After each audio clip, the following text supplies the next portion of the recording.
Teman-teman, aku akan bahas start dari IHSG-nya dulu seperti biasa. Ada Mustamiin 87, Laila Munanda, dan teman-teman semuanya. Oke, ini IHSG hari ini seperti yang udah kita antisipasi beberapa hari kemarin. Ada koreksi normal dan koreksinya wajar sih selama masih di atas 6730, 6740 tuh IHSG masih koreksi normal dan koreksinya wajar gitu. Nah, terus ada yang sambil nge-gym nih kayaknya ya teman-teman ya. Mau dapat bimbingan intensif belajar saham dan referensi? Bisa tanya jawab secara intensif? Yuk, daftar mtrade sekarang di mtrade.id/whatsapp atau klik di bawah sini ya. Ya, jadi sektor teknologi masih banyak yang koreksi, terus IHSG hari ini juga koreksi normal gitu, tapi asingnya masih net buy di seluruh pasar hampir 1 triliun untuk investor asing. Ini net buy 963,19 miliar. Di pasar reguler investor asing ada net buy TLKM, masih banyak TLKM 176,9 miliar, Bank Mandiri 126 miliar, BNI 113 miliar, BRI 102 miliar, dan Adaro. Jadi masih di saham-saham itu gitu. Nah, terus yang menarik buat kita saat ini adalah sektor komoditi, yaitu komoditi batubara. Aku singkat aja, to the point aja ya teman-teman ya. Komoditi batubara ini untuk jangka pendek masih sangat menarik, yaitu teman-teman kita perhatikan di Indi ya, Indi, ITMG, PTBA, Toba, dan Duit. Nah, kalau di Mtrade sendiri ITMG, Indi, PTBA ini udah ada gitu. Terus Toba juga udah ada. Yang paling menarik sebenarnya chart dari Toba, karena kalau Indi, PTBA, dan ITMG itu kita udah beli dan tinggal nge-hold aja. Sedangkan kalau Toba ini masih di area support ya, supportnya sekitaran 1570 atau 1575an di sini, dan bisa berpotensi menguji resistance 1800-an. Jadi upside-nya untuk Toba sendiri sekitar masih ada 12% untuk jangka pendek. Disclaimer semuanya teman-teman, analisis teknikal, analisis fundamental bisa memprediksi secara probability tapi bukan 100% tepat gitu ya, nggak bisa 100%, tidak ada yang pasti di capital market. Duit sendiri hari ini naik tapi Mtrade nggak ambil karena udah kebanyakan saham batu baranya juga.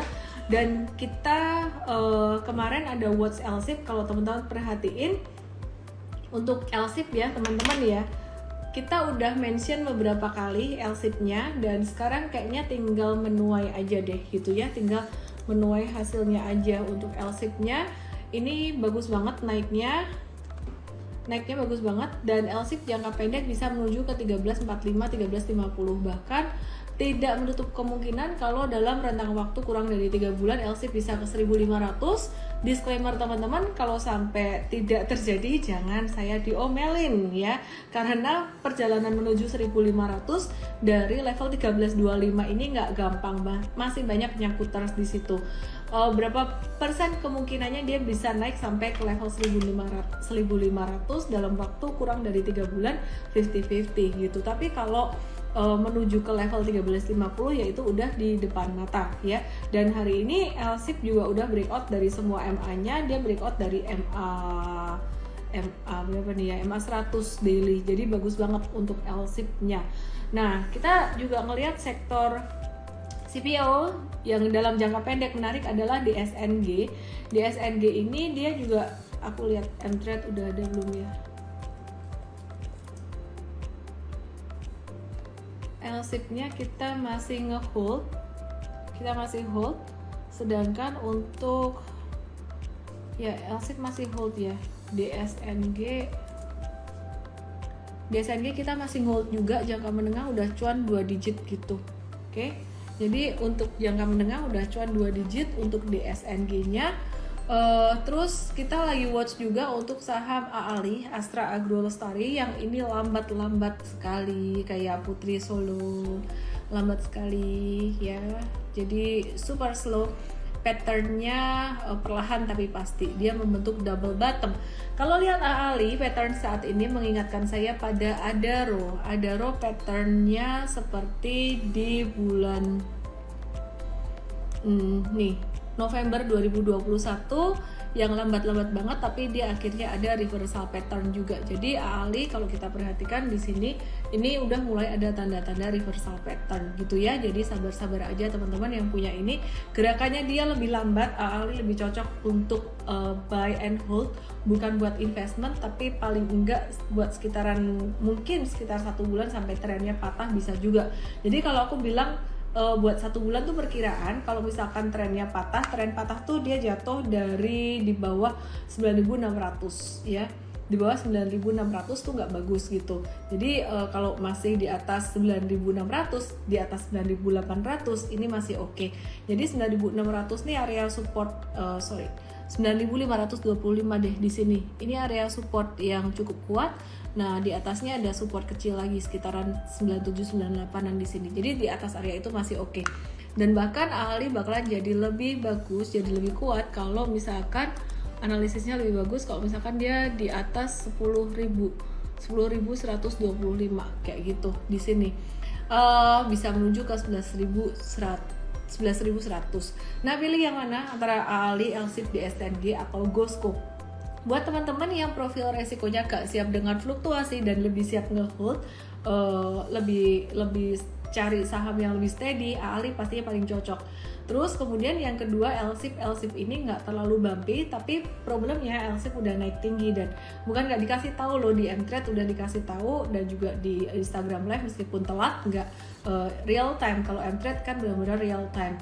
Nah, jadi teman-teman yang pengen dapat real time trading signal bisa join Mtrade sebagai user VIP Mtrade ke mtrade.id atau bisa klik link di bio saya karena marketnya udah mulai bagus. Sayang banget nih kalau misalkan teman-teman ketinggalan, jadi langsung aja join sekarang. Terus kemudian untuk saham GOSCO ini cocoknya buat scalper ya, jadi cocoknya buat scalper. Nah, teman-teman bisa perhatikan di sini meskipun dia tuh naik kencang dalam beberapa hari terakhir ini sempat 34% naik sehari, 14% dan juga 18%. Anyway, dia gerakannya tuh bumpy banget, ekornya juga tinggi banget kayak gitu.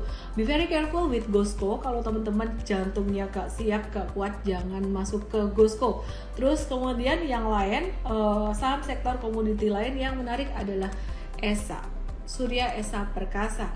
Jadi ESA ini kita perhatiin dia udah ada akumulasi dari Oktober 2021, volumenya tinggi di sini, dan kemudian kita pantau terus. Di sini kita ada buyback lagi untuk ESA-nya, dan so far di jangka menengah Mtrade ini ESA udah cuan sekitaran 40%. Jadi sekarang sebenarnya strateginya nggak scalping banget, banyak yang strateginya udah mulai bisa buy and hold juga gitu ya. Jadi Februari saat ini tuh lebih bagus daripada Januari kemarin, Desember dan November kemarin. Sekarang strateginya udah mulai bisa ada beberapa saham untuk nge-hold.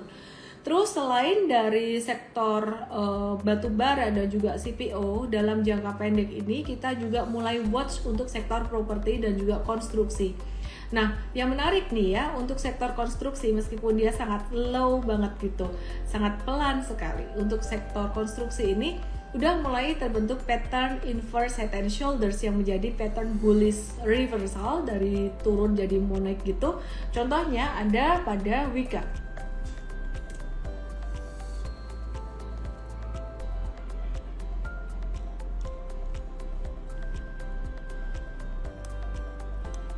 Ya, Wika ya. Jadi Wika ini resistennya sekitaran 11.170. Dia bakalan koreksi mungkin sampai sekitar 1075 dan akan ada pantulan naik lagi. Terus WSKT kita juga lihat dia mulai ada tanda akumulasi di sini. Sebenarnya bagus banget, volumenya hijau tinggi dan merahnya kecil-kecil, sehingga WSKT ini dalam jangka pendek dia juga akan bisa naik lagi. Kalau naik dia akan menguji resisten 725. Buat para nyakuters di WSKT mulai ada harapan untuk dia kembali menguat, sabar aja. Terus kemudian PTPP gimana? PTPP juga sama, kalau kita perhatikan dia udah sangat murah sekali, udah sangat terdiskon sekali, dan di sini harga naik disertai dengan volume yang cukup tinggi gitu. Jadi ya teman-teman, di sini PTPP ada diskon normal, ini kayaknya koreksi normal, kayaknya bakalan bisa naik lagi sampai level 1100. Tapi kalau ditanya saham sektor konstruksi dan sektor komoditi aku suka mana? Saat ini masih suka komoditi, meskipun komoditinya udah mulai jalan, bukan di stage awal, udah mulai stage kedua gitu.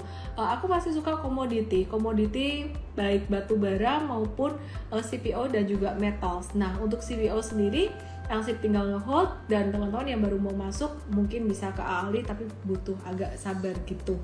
Nah, terus kemudian sektor komoditi yang lainnya yang menarik adalah dari metals ya. Nah, ini aku mau kasih lihat teman-teman Antam. Ya, Antam ini kemarin ada candle yang cukup bagus, hijau, terus kemudian dia koreksi normal, kayaknya ini bakalan ada recovery. Antam masih oke selama dia di atas 17.25. Kalau di bawah 17.25 kita harus cut loss ya. Jadi itu teman-teman. Kemudian kita akan perhatikan sektor yang juga udah diskonnya banyak, yaitu ada sektor properti BSDE. BSDE ini menarik banget. Dia secara laporan keuangannya bagus, tapi harganya belum banyak naik, sehingga teman-teman yang mau kumpulin dia buat jangka menengah boleh. Dan yang mau swing trading ini kayaknya udah mulai ada tanda-tanda reversal di sini. Nah, BSDE untuk swing trading kita akan nunggu candle hijau, beli. Pokoknya harus di atas 890. Kalau di bawah 890 dia nggak bagus ya, jangan beli untuk trading. Terus kemudian yang berikutnya ada saham SMRA. Sebentar ya.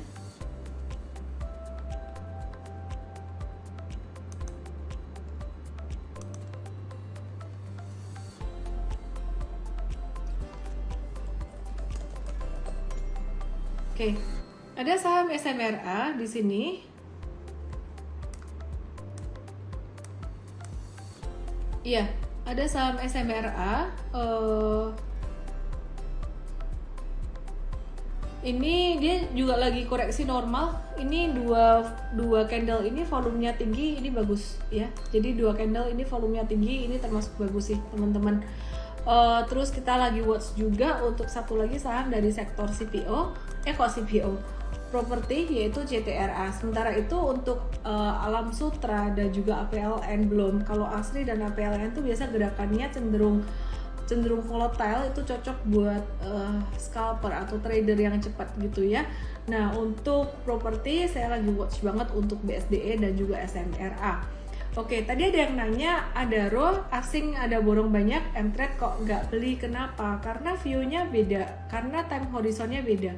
Kalau investor besar dia kumpulin, mungkin dia mau invest, sedangkan kalau kita lebih ke arah trading dan buat technical aja. Nah, untuk Adaro sendiri gimana? Ini kita bahas saham-saham yang banyak dikumpulin asing.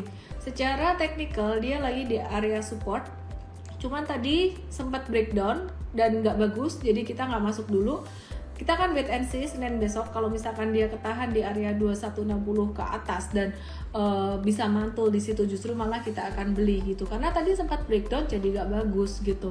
Nah, terus saham yang lain kayak TLKM, BMRI, BBNI, BBRI teman-teman itu udah agak ketinggian.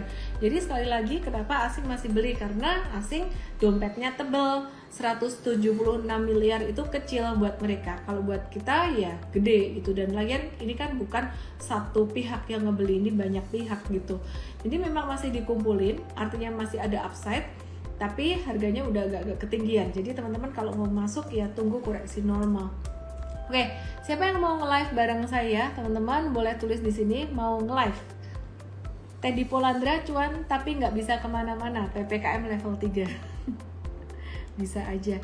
Toba aku udah bahas tadi, Toba lagi di area support teman-teman ya. Jadi bisa kalau mau buy on weakness, dan level stop lossnya ada di bawah 1540 deh, karena tadi kena 1540 itu MA20 nya dia terus mantul lagi ya. Jadi kalau Mtrade udah masuk duluan. Oke, siapa mau nge-live bareng saya? Gak ada yang mau nge-live bareng saya, daripada nanti aku di PHP nih. Kalau nulis mau live berarti beneran mau live ya. Ntar aku add, jangan dikasih langit-langit atau dimatiin. MNCN gimana? Saham MNC Pak Haritanu banyak yang aktif akhir-akhir ini. Ya, MNCN hari ini naik lumayan tinggi, lumayan signifikan ya, breakout lumayan signifikan juga. Cek di Mtrade ada nggak ya? Ya, kita lebih banyak untuk saham sektor komoditi ya, banyak di komoditi. Ya, untuk saham MNC sendiri ini dia breakout lumayan tinggi sih teman-teman. Tapi hati-hati ya, udah 1, 2, 3, 4, 5, 6 udah 6 hari berturut-turut naiknya ya. Jadi jangan dikejar lagi, ini udah rawan banget profit taking ya. Terus IPTV gimana? Ini juga masih grup MNC. IPTV-nya saat ini lagi koreksi normal di area support di sini. Cuman memang saham ini juga termasuk yang lumayan tinggi atau high risk juga. Elmus Journey, sektor perbankan digital sampai kapan nih bullishnya? Perbankan digital kan lagi stagnan malah perbankan konvensional yang lagi kencang gitu. GGRM masih slow, sektor consumer good masih slow, apalagi cigarettes, sentimennya masih kurang bagus ya. Jadi kenaikan cukai rokok itu jadi satu sentimen yang negatif gitu. Terus kemudian ada Om Ben, masa sih? Arto gimana? Arto dong dibahas. Arto tadi turun, aku udah bahas. Dia kena area support, kita wait and see dulu aja, jangan langsung dihajar.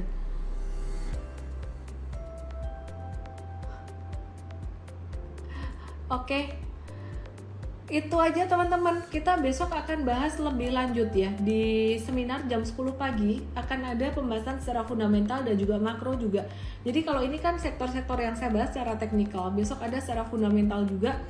Sektor apa yang bakalan menarik untuk dibeli dan juga disimpan untuk jangka menengah dan juga jangka panjang, jadi bukan short term aja gitu. Nah, untuk data inflasi Amerika ini bulan sebelumnya 7% di atas konsensus pasar, maksudnya lebih bagus daripada konsensus 7,5% ding, bulan lalu 7%.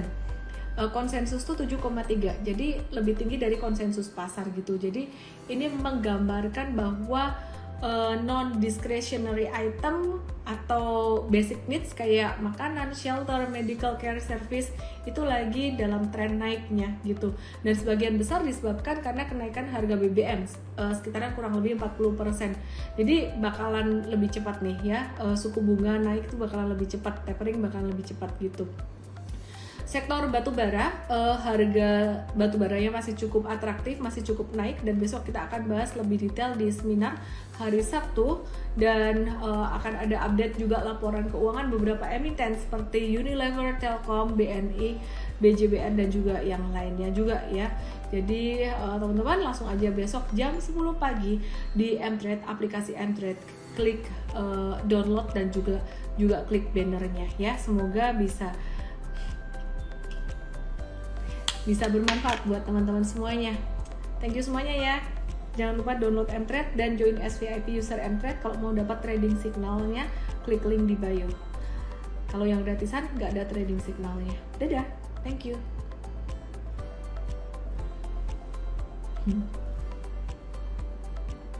Jangan lupa download aplikasi Mtrade di Android dan nikmati edukasi premium sekarang.